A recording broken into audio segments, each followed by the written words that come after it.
Luke's life fell into 4 categories. Category 1, life before Ethan died. Category 2, life after Ethan died. Category 3, life in prison. Category 4, this new life on the outside. He punched off his alarm on Friday morning and cracked open his eyes. 5 a.m., still black outside. Many of the details of his 4 selves were different.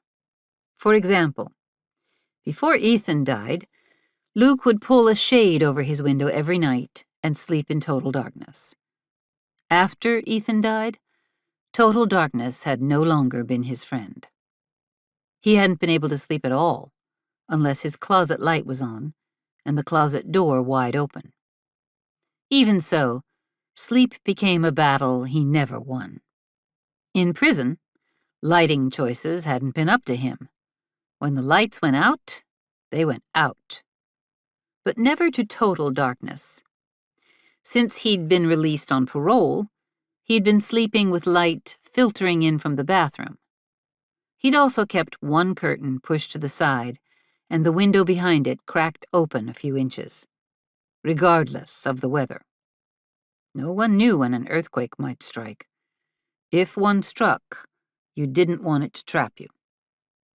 He shoved the covers away and sat on the edge of the mattress. Cold air snaked over him. For years, he'd been looking forward to regaining control over his life. Then he'd gotten out of prison and realized he no longer knew how to choose among a wide range of options, or how to fill a day.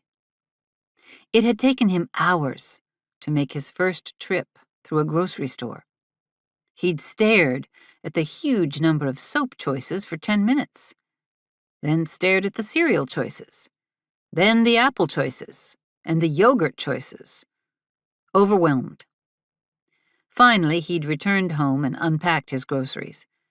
But then, he'd had no idea how to spend the rest of his hours. Not that day, or the days that followed.